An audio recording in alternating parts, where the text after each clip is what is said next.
Okay then. Hey, how you all going? It's Jai, that Aussie metal guy here with crank.com and with that metalstation.com out of the US. And today I'm getting to have a chat with Jay and Sarah from Book of Wyrms, whose latest album, Occult New Age, is their third full length as well. Came out May 7th, and I'm enjoying listening to it. It's a cracking listen. But for the uninitiated, can you just give us a brief rundown of who Book of Wyrms are? Or a long rundown, whatever you like. We got all the time in the world. I got coffee. So I'm Jay. I play bass in the band. Sarah, she sings and plays synthesizer. Hi. And not pictured is Krista Haven, who's our drummer, and Kyle Lewis, who is an artist, and he wrote a bunch of songs on the new record, which was pretty awesome. Yeah. Awesome. And we're a 4-piece space metal band from Richmond, Virginia. We just released an album this past week. It's a great album. It really is a great album, and I've been cracking into a lot of doom stoner metal like this the last year, and I really enjoyed coming across this album. It was great, and I've gone back and checked out your re-mythology, you know, the one, the one that I'm stuffing up right there, and the sci-fi fantasy. They're all cracking albums, but I believe this is your first album as a 4-piece, is it? Yeah, that's right. Yeah, we always have guitars on the other 2 records, and then Kyle is the only guitarist this time around. Yeah, and how was that process like? How did that impact the songwriting and everything? Was it easier? Was it to work with just the one guitarist, or? Yeah, it ended up being easier. Of course, I'm not the guitarist, so I didn't have to pick up all the slack. For me as a bassist, I got to kind of show off a little more. I got to play with my tone a little bit, add in, some other sounds that normally with 2 guitars, you want to like let that be in charge. And now it's like, all right, everybody has to step up a little bit. So Sarah played more awesome synth lines. I worked harder on some bass stuff. Kyle obviously had to do a bunch more, lead stuff, made decisions about not maybe having the rhythm guitar under solos and things like that. Just sort of we took everything less for granted. Like why should we add a second guitar part? Does it sound good like it is? So yeah, it kind of affected everything and how we did everything. Yeah, I noticed that too a little bit with this album. The bass tone does stand out a little bit more, and the guitars, it's just each one doing their own thing. Sometimes that you have that guitarist kind of doing a little bit of that, the bassy percussion-y stuff as well. You know what I mean? Going with a lower tone. But for this, it just sounded really good, and it was great to hear that you can push forward with that and it not really impact, but kind of make a difference in a different way. You know what I mean? Yeah, definitely. And I mean it kind of opened up a different sound. Yep. A little more rock and roll, a little more space rock, whereas maybe the first 2, I think there was a little more like classic metal because of the twin guitars and because of the heavy rhythm guitar stuff. So yeah, it let us get a little more like retro and loose with everything. Yeah. Can I ask a little bit about the lyrics side of things, the songwriting side of things, Sarah? How did you approach songwriting for this album? And can you tell me a little bit about the themes that have helped influence you for this album, writing the lyrics and stuff? Sure. Well, I did a lot of research on different songs I did different research on. So like for Weather Worker, I looked up this ancient meteorology book, and it just kind of talked about this nature when you know a storm's coming and things like that. So I just kind of thought about that and like the kind of like magic of it all. And I don't know, I just kind of like coming up with ideas and like stories that are really just out there, but sometimes they have a little bit of a metaphorical meaning. Sometimes they're just straightforward.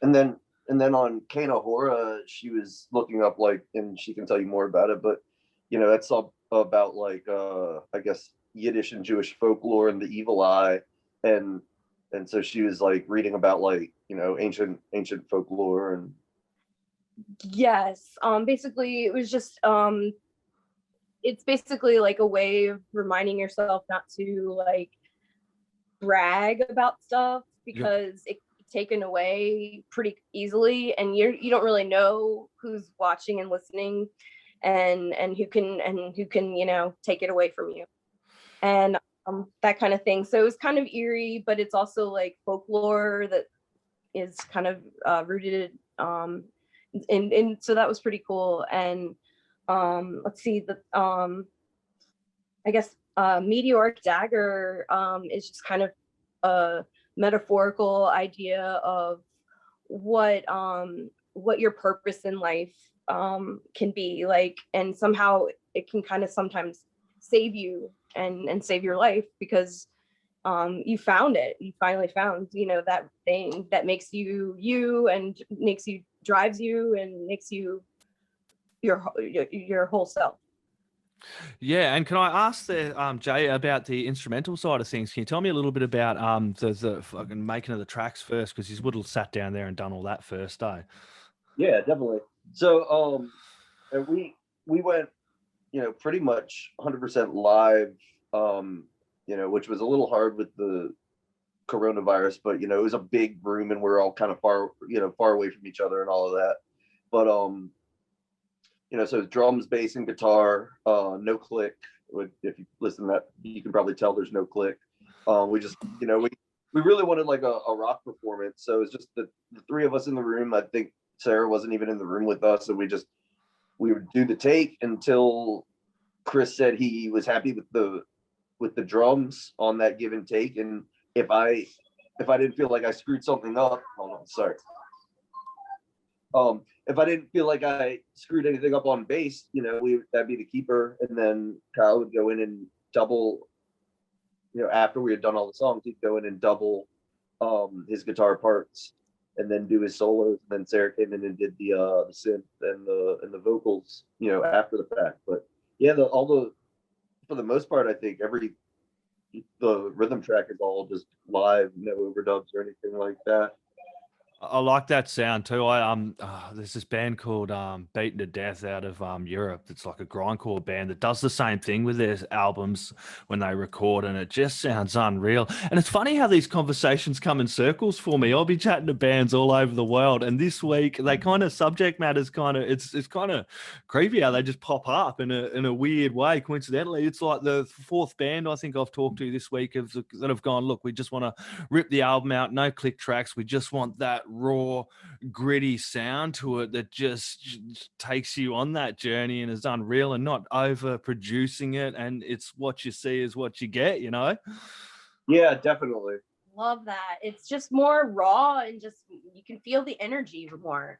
Yeah, I just love the different sounds of the guitar, the bass. Your vocals are really, really good too, Sarah. It's unreal. It's just a cracking album. I was playing it yesterday and I got up this morning. It was like, you know, when you put on that first album of the day, and I put this Occult New Age in, and it was like, wow, this is really, really cool. And I'm one of those people that get albums and I'll listen to it once and I'll put it on again and I'll keep playing it again, because there's little subtle nuances and there's things you won't get when you just listen to one song off an album and you go, oh, okay, and there's that one single, and I'll listen to that next single. You know what I mean? Listeners, for me, I love going on journeys with albums, and I'm a big musical explorer, eh? Definitely. It's really it's an adventure, like you said, and I like, you're always going to hear something different, and I love being able to do that with my own music, let alone like other music. Yeah, and when bands come to setting out tracks as well, like this one, you do seriously go on a journey. I love sitting there listening to a great doom stoner, album like this. You know, you just got a nice bowl or something there, and you just can get lost in the music. It's just an experience you can't get, and people do forget about that these days with all this fucking, oh, we got to get the Spotify listens up and we got to do this. But I think the metal scene and the underground scene and the hard rock scene and punk is a genre where people are still keen to grab albums, still listen to whole albums. Absolutely. Yeah. And it's a whole experience. It's very intentional that we made it like an experience. You can sit down and listen. You can look at the artwork and kind of like imagine different things while you're listening. And it's kind of like a all visceral experience. Yeah, exactly. And so like, I mean, we know about the business a little bit, and we understand, but we also just like, there's some stuff you just don't want to give up. Like, I'm always going to want to make LPs, and you know, if it's like, hey man, LPs aren't selling these days, it's like, well, all right, fuck it. Like, people can listen to a song after another, or buy a single if they want. But that's what it always was for me, and that's what I'm gonna do. Yeah, and that's where I like platforms like Bandcamp and stuff like that, where the committed metalheads will still go over and buy albums, even if they're not buying albums, they're buying the whole digital album and stuff as well that they can crank through. It's just this weird thing that we have where we have to hold something physical as well. You know what I mean? Build up a big ass collection. It is great about that the metal community like that. Everybody's in like a camaraderie about these physical items, and it's just great. Yeah. Yeah. Where's the best place people can head over and grab some merch and music from you all? Is it over through Bandcamp, or you got another site there? Yeah. I mean, you can find all our records there. We're with Desert Records now for this one. So, yeah, you can look on there. There's the it's bookofwyrms.bandcamp.com. Yep. We've got a couple of different vinyl and CD options, and we've got a cassette coming out May 26th on Stoner Witch Records. Isn't that cool seeing the cassettes coming back? I love it. It's so awesome. fun. I love it. When we're on tour in the van, all we have is a cassette player. So like we always get, you know, cassettes everywhere we go, and it's pretty awesome to have your own cassette. Really, like, you know, when you were a kid, like, hey, one day you'll have a cassette with your name on it. It's like, all right, that's pretty awesome. Yeah, I always made my own cassettes and wrote my name on it, but you know, this time I can actually like, it came that way. I used to pinch all my mum's cassettes and wrap a little bit of tape over it and record the good metal off of the late night radio shows and stuff. Probably not totally legit, but when I was a young lad, it was the only way I could kind of get my own cassettes together. Yeah. That's right. That's right. And I've actually got a few cool cassettes now. I don't even play them. I just like the idea of having them. Yeah, they're awesome because you don't want to wear them out. They will wear out eventually. So yeah, it's kind of a pain to rewind and fast forward sometimes. But if that's the only media you have available, it's like perfect. Yeah, it is. And the vinyls look good too. I've been loving getting vinyl as well and just cranking through a good vinyl. Like 2020 was my year to grab a record player and dive back and just buy a shit ton of vinyls, you know, 41 next week. That was my generation growing up listening to that shit. Yeah. It's really fun. And like, yeah, growing up, we both used to go to the record shop, and you'd get like $2 or even $1 used vinyl from like the 70s and 80s, and you didn't even necessarily know what it was, but you just grab it. And like, that's how I learned, you know, all about Jimi Hendrix and Led Zeppelin and probably the Doors and stuff like that. And then also a lot of funk was just all old records. Why not get it? It was like, oh well, if you buy 5 you get a 6th one for free, so yeah, why not? I'll grab whatever this is. And so it's cool to still have that going and be part of it. Yeah, definitely. Yeah. Are you guys, I suppose it's still pretty fucking, I know it's the same over here. We're actually starting to get some live shows going, but have you got word about any live shows coming up, or what's your plans with this? I know it's a bit hit and miss with everything, and it's some of the bigger bands and festivals have re-announced stuff already, and then some of the like smaller bands that don't give a shit have kind of played some shows, but it seems like most bands in the middle are kind of like waiting it out or planning for the fall. Because you don't want to start. That's the thing. Right. You don't want to do it too soon, and you don't want to be like, I don't know, if people got sick or something, you wouldn't want to be like, I wouldn't want to be the band that did it. Yeah. But I don't know. It seems like maybe the fall is when everybody's starting to plan to do stuff again, and I think I'm predicting, and I'm not the only one, I think there's just going to be a backlog and like a jam, and it's like, good luck getting the show. And with that in mind, we're kind of, you know, yeah, we're starting to get some little regional ideas, but I'm not going to be heartbroken if nobody has a weekend open yet, because I think everybody's probably got stuff on hold and all that. So, but yeah, I think fall and winter is when we'll really see stuff happen. Well, that's going to give everyone a chance to get along and grab this album, the new album from Book of Wyrms, Occult New Age, know all the tracks, you know what I mean? Support the band through merch. Just because we can't get to live shows, it doesn't mean you can't go buy fucking albums, you know? It's just people watching this, listening to this, go buy the album, go buy some merch. You love Book of Wyrms, support them. Thanks, man. Thank Yeah. you so much. Thank you. Yeah. It's a cracking album. Everyone grab Occult New Age. It came out May 7th. It is the third album from you all. It is a ripping album. We're going to sign out with last words and shout outs from you both, but also can you just pick a track each and why you're picking that track? Ladies first. I guess I would pick Holler Goblin because it's just really fun to groove to. Honestly, it's really fun.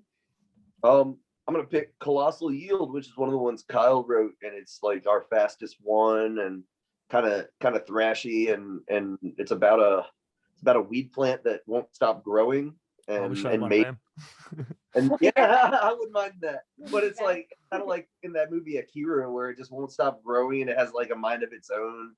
So I don't know, kind of almost too much of a good thing if it's possible, but I'd still take it better. Jay, Sarah, this has been an absolute pleasure. Book of Wyrms, everyone grab Occult New Age, like I said, put it in the stereo, turn it up really loud, grab the other albums, grab some merch, go support your scene. Cheers, guys. Cheers, man. Thank you. Thanks. Rock on. Killer, absolute.